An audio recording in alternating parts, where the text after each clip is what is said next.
नमस्कार, आप देख रहे हैं न्यूज 24। आपके साथ मैं हूं प्रत्युष खरे। आज यूपी में आखिरी चरण का मतदान है। 40 सीटों पर वोटिंग होनी है। हम वोटिंग से जुड़ी हर खबर आपको दिखाएंगे, लेकिन उससे पहले आज की बड़ी खबर। रवि, बड़ी खबर आपको बता दें, लखनऊ के ठाकरगंज इलाके में 13 घंटे से ज्यादा समय के बाद एटीएस और पुलिस का ऑपरेशन चला। एक घर में छिपे आतंकी सैफुल्लाह की लाश मिलने के बाद ऑपरेशन खत्म होने का ऐलान किया गया है। एटीएस के मुताबिक सैफुल्लाह आतंकी संगठन मध्य प्रदेश में मंगलवार को हुए ट्रेन ब्लास्ट का उसे मास्टरमाइंड बताया गया है। तो करीब 13.5 घंटे ये ऑपरेशन चला। दोपहर 2 बजे से ये ऑपरेशन चल रहा था और रात को यूपी एटीएस ने इस आतंकी को ढेर कर दिया।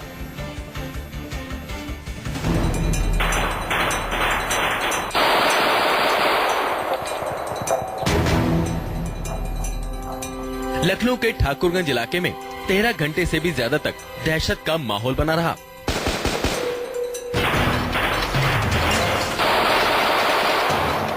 एक घर में छुपे आतंकी को पकड़ने के लिए एटीएस और पुलिस के जवान मोर्चा संभालते रहे।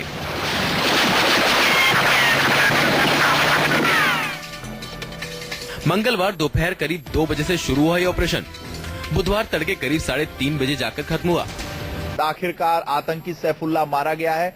आतंकी सैफुल्लाह इसी घर में था और वो इस लोहे के दरवाजे को बंद कर रखा था और बाहर से एटीएस के लोगों ने इस दरवाजे को बंद कर दिया। आप देख सकते हैं कि और ये दरवाजा है, इस दरवाजे के माध्यम से एटीएस के और यूपी पुलिस के लोग अंदर गए और फिर वो छत पर चढ़े। छत पर उन्होंने 3 छेद किया और उसके माध्यम से कैमरे डाले और कैमरे के माध्यम से जब पता चला कि आखिर सैफुल्लाह किस कमरे में है।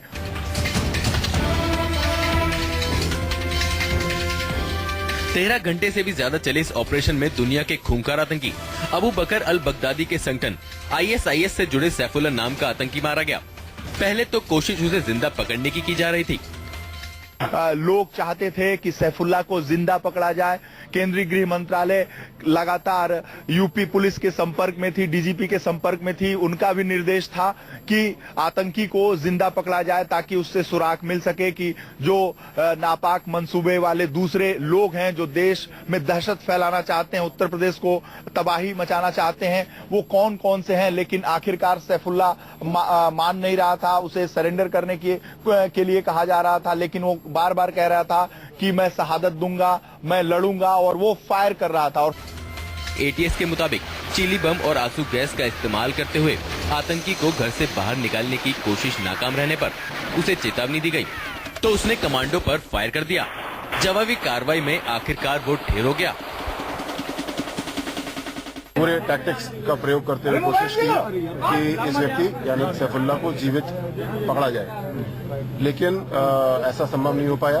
यहाँ पे सैफुल्लाह नाम का व्यक्ति जिसको कि पहचाना गया है वो मिला है और वो डेड है।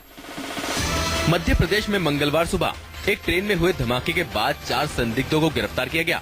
इसके बाद यूपी एटीएस ने कानपुर और इटावा से 3 संदिग्धों को गिरफ्तार किया। इन गिरफ्तारियों के बाद ही एक आतंकी के लखनऊ में छिपे होने की जानकारी मिली। इसके बाद ठाकुरगंज इलाके में एटीएस और पुलिस का ऑपरेशन शुरू हुआ था। यहाँ आतंकियों की तादाद को लेकर भी संदेह था, लिहाजा रात में गैस कटर की मदद से छत में छेद कर कमांडोज ने अंदर का जायजा लिया तो 2 आतंकियों के होने की बात सामने आई। लेकिन ऑपरेशन खत्म होने के बाद एक लाश मिली। मारा गया आतंकी मध्य प्रदेश ट्रेन धमाके में शामिल बताया जा रहा है। यही वजह है कि उसे जिंदा पकड़ने की कोशिश की जा रही थी ताकि पूछताछ में पूरे नेटवर्क और उसके मंसूबे का पता चल सके।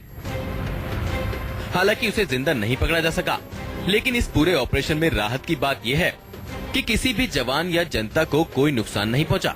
वीरेश पांडे, लखनऊ, न्यूज 24। कैसे 13 घंटे चला ये ऑपरेशन और कैसे इस आतंकी को ढेर किया गया, पूरी रिपोर्ट देखिए हमारे संवाददाता वीरेश पांडे के। एटीएस के यही जांबाज कमांडोज हैं। आप देख सकते हैं अब ये आराम की मुद्रा में है, लेकिन 12 घंटे ऑपरेशन इन्होंने ही किया है। वो छत पर गए, कुछ सीढ़ियों पर थे, चारों तरफ से इस मकान को घेर लिया जिसमें सैफुल्लाह था। ये कमांडोज अपनी जांबाजी की वजह से ऑपरेशन को सफल कर पाए। आखिरकार सैफुल्लाह को इन्होंने मार गिराया। प्लीज, ये हमारा सीक्रेट मैटर है, हम इस पर नहीं बोल पाएंगे।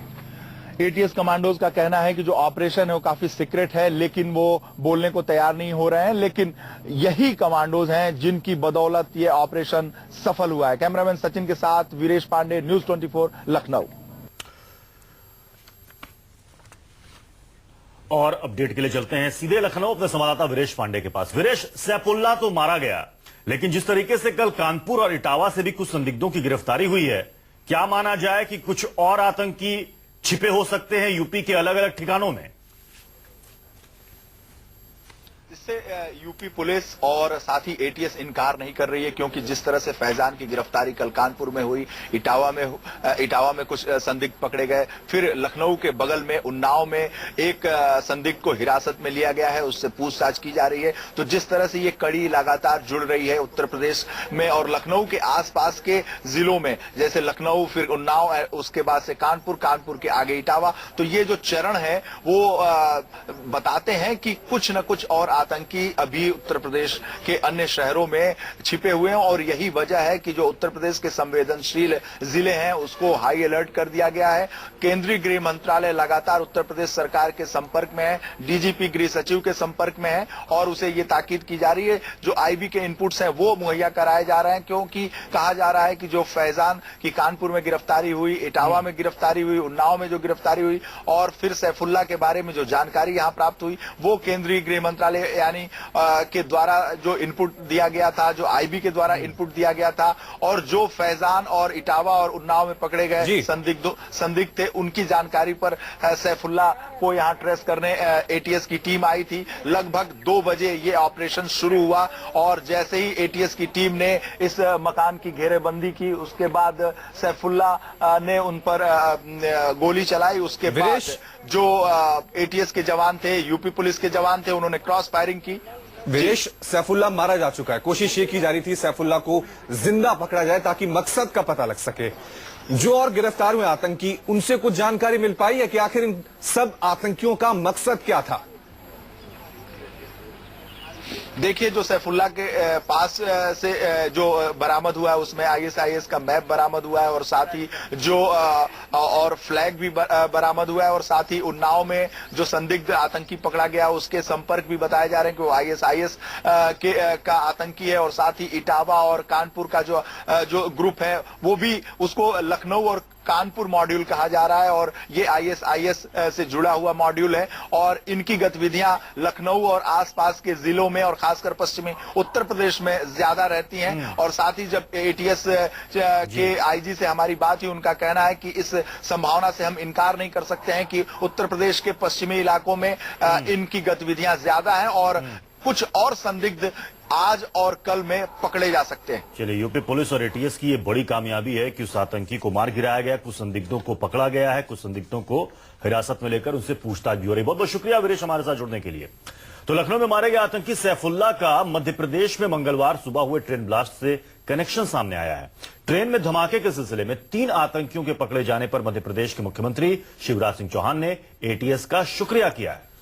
शिवराज के मुताबिक पकड़े गए आतंकियों ने खुद के भारत में होने की जानकारी आईएसआईएस को अपने आकाओं को दी है। यही नहीं, ट्रेन में जो बम रखा गया था उसकी तस्वीर भी सीरिया भेजी गई।